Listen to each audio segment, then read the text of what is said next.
Shalom, hari ini mari kita bersama-sama mengalami janji Tuhan dan mau melakukan apa yang Tuhan perintahkan di dalam kehidupan kita. Ayub pasal 34 ayat 1-37. Allah tidak berlaku curang, maka berbicaralah Elihu, dengarkanlah perkataanku. Kamu orang-orang yang mempunyai hikmat, berilah telinga kepadaku, kamu orang-orang yang berakal budi. Karena telinga itu menguji kata-kata seperti langit-langit mencecap makanan. Biarlah kita memutuskan bagi kita sendiri apa yang adil, menentukan bersama-sama apa yang baik. Karena Ayub berkata, aku benar, tetapi Allah mengambil hakku. Kendati aku mempunyai hak, aku dianggap berdusta. Sekalipun aku tidak melakukan pelanggaran, lukaku tidak dapat sembuh lagi. Siapakah seperti Ayub yang minum hujatan terhadap Allah seperti air, yang mencari persekutuan dengan orang-orang yang melakukan kejahatan dan bergaul dengan orang-orang fasik, karena ia telah berkata, tidak berguna bagi manusia kalau ia dikenan Allah. Oleh sebab itu, kamu orang-orang yang berakal budi, dengarkanlah aku. Jauhlah daripada Allah untuk melakukan kefasikan, dan daripada yang maha kuasa untuk berbuat curang. Malah ia mengganjar manusia sesuai perbuatannya dan membuat setiap orang mengalami sesuai kelakuannya. Sungguh Allah tidak berlaku curang. Yang Maha Kuasa tidak membengkokkan keadilan. Siapa mempercayakan bumi kepadanya? Siapa membebankan alam semesta kepadanya? Jikalau ia menarik kembali rohnya dan mengembalikan nafasnya kepadanya, maka binasalah bersama-sama segala yang hidup, dan kembalilah manusia kepada debu. Jikalau engkau berakal budi, dengarkanlah ini. Pasanglah telinga kepada apa yang kuucapkan. Dapatkah pembenci keadilan memegang kekuasaan? Dan apakah engkau mau mempersalahkan Dia yang adil dan perkasa?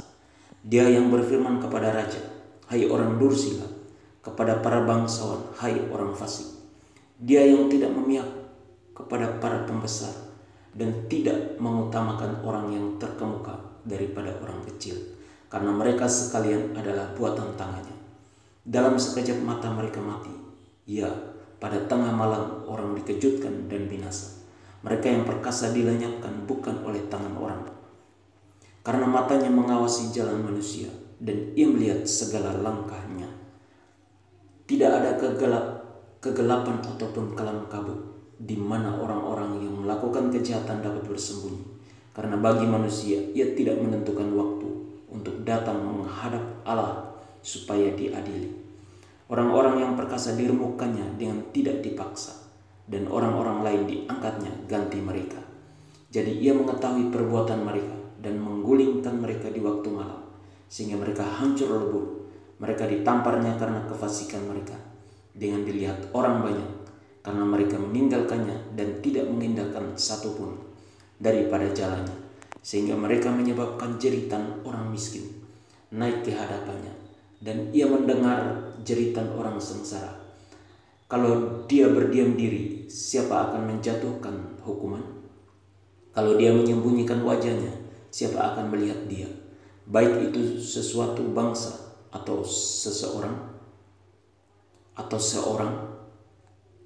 supaya jangan menjadi raja orang fasik yang adalah jerat bagi orang banyak. Tetapi kalau seseorang berkata kepada Allah, aku telah menyombongkan diri, tetapi aku tidak akan lagi berbuat jahat. Apa yang tidak ku mengerti, ajarkanlah kepadaku. Jikalau aku telah berbuat curang, maka aku tidak akan berbuat lagi. Menurut hematmu, apakah Allah harus melakukan pembalasan? Karena engkau yang menolak, jadi engkau jugalah yang harus memutuskan, bukan aku. Katakanlah apa yang engkau tahu. Maka orang-orang yang berakal budi dan orang-orang yang mempunyai hikmat yang mendengarkan aku akan berkata kepadaku, Ayub berbicara tanpa pengetahuan dan perkataannya tidak mengandung pengertian. Kiranya Ayub diuji terus-menerus, karena ia menjawab seperti orang-orang jahat, karena ia menambahkan dosanya dengan pelanggaran. Ia mengepalkan tangan di antara kami dan banyak bicara terhadap Allah. Perintah Tuhan supaya kita menjauhkan kefasikan dari hidup kita. Janji Tuhan untuk kita hari ini. Tuhan akan memihak kepada orang yang mau bertobat dengan sungguh-sungguh. Amin. Tuhan Yesus memberkati.